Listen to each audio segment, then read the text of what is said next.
If you've watched the Hollywood blockbuster with Gerald Butler in it, 300, you would be led to believe that 300 brave Spartans held off a Persian army of upwards of 300,000 at the pass at Thermopylae in Greece. It makes a cracking blockbuster film. The problem I have with it, it simply isn't true. Did you know over 7,000 men defended that pass in Thermopylae? They deserve to have their story told. And what's even more interesting is the person who betrayed the Spartans and the others is known as a nightmare. Not like just called a nightmare. His name actually in Greek now means nightmare. So this is a story, the true story of the 300 and another 6,700. Yeah, I can do maths. 480 BC, and King Xerxes, who is a Persian king coming after Darius, the very famous Persian king Darius I, he wants to finish the job that Darius was unable to do. And so he brings his very large Persian army. It is rumored, if you believe Herodotus, the great writer, it was 300,000 up to 1 million. Realistically, it was probably closer to 100,000 men, and he is bringing them in by sea and across land. He's aiming for Athens and other very important points of Greece to take control because they have disrespected him. He asked them to pay alms to him, and several cities, instead of doing that, and it included the Spartans, killed the emissaries that he had sent. And the Athenians also did the same thing. They made an enemy. So we're talking about 100,000 very well-tooled and very agile fighters against 7,000 at a place called Thermopylae in mid-Greece, central Greece, and it lies between the sea and the mountains, and it creates a very important choke point. The only way Xerxes is going to get through and to the places he wants to invade is through that pass. And this gives the Spartans, Thebans, Thespians, and others a way of fighting and holding them back with minimal troops. They control that choke point, but they already know this is not, they are not going to beat them. They know probably from the beginning that it is literally a fight to the death. So for 2 full days, the Spartans, the Spartan leader, King Leonidas, and the Thespians, the Thebans, and people from other Greek city-states hold off the Persians. In total, they will lose their 7,000 people. Either they leave or are killed. The Persians lose over 20,000 in this attack. They actually come worse off even though they win. Spoiler alert, the Persians will win. However, in holding them back through this choke point, what the Spartans and the others are able to do is give places like Athens time to evacuate their citizens, to basically do a runner. And that is why it is so important. The sacrifices that these people made. Now, Spartans fought to the death. It was a glorious death. It was something they would never run away from anything. Hence why that 300 knew that they would be staying. And even if they were facing slaughter, that was the thing a Spartan would do. For the others, it is a different story that needs to be told. After 2 days of fighting, Xerxes needs a way through this pass, and he doesn't get one. Instead, he can crawl up behind the rear flank and beat the Greeks because the Greeks are betrayed by one of their own. Ephialtes, that's his name. Ephialtes is a local man. Ephialtes of Trachis. Everybody wants him to be remembered as an absolute traitor.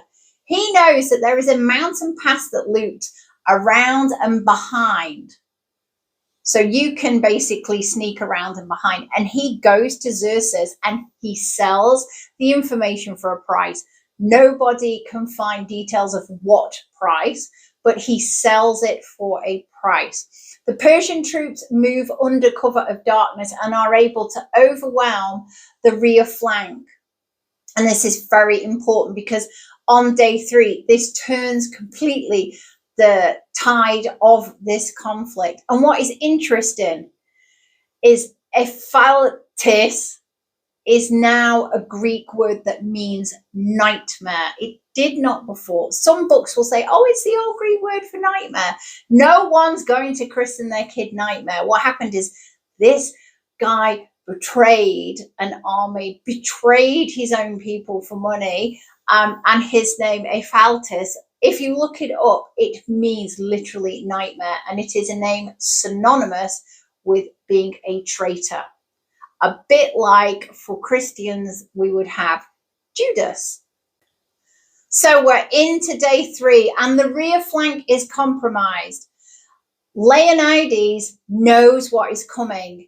He's the guy from the 300, and he sends the majority of the remaining 7,000 troops away. He knows it is a pointless slaughter. He keeps, obviously, the 300 Spartans who are bound by law and oath to never abandon any position. He keeps around 700 Thespians, and these are the people that are kind of not included in the glorified stories of a fight to the death with Leonidas and his brave 300. You see, the reason they stayed was their home city lay directly in the Persian army's path. They were fighting to save people they loved. They knew that city would be overrun, and so that is why they stayed. 400 Thebans also remained, and this is a sad one. They didn't stay because they wanted to. The Greek accounts say that they already distrusted the Thebans and they were forced to stay.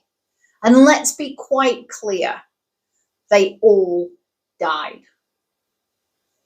These people, there was approximately, I think on the maths, about 1,400 that remained to fight the Persians, and that fight only lasted for a mere hours because they were decimated from the front and the back. And if you imagine, it's a thin mountain pass. The Persians came at both sides. As I say, the cost of the Persian army was over 20,000 of their own men.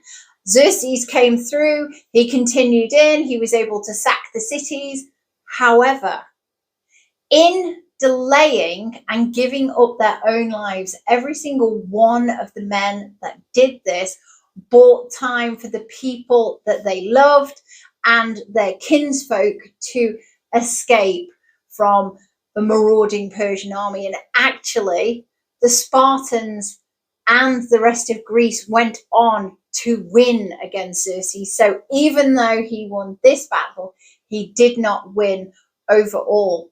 So Leonidas, this great king, he decided who left and who stayed before the final battle ever started. If you had been at Thermopylae, if you had been in that pass, knowing that if you stayed, death faced you and nothing more, would you have stood alongside Spartans, these Thebans and Thespians, or would you have run away and taken the road out? Let me know in the comments box below. I hope you enjoyed that delve into, I wouldn't so much call it a mystery, more of a legend of the 300, and the fact that despite Hollywood's best efforts, we always should remember the full story. Herodotus wrote about the Thespians and the Thebans. He was a fantastic and should very much be believed historian of the time. And it is very important that we do not just subscribe to everything we see on the screen. If you love cold cases and histories and mysteries, please give the channel a like and a thumbs up. And if you look in the description box, I have a cold case file free for you, which may be of loads of interest. It's history, It's a whodunit. Go check it out.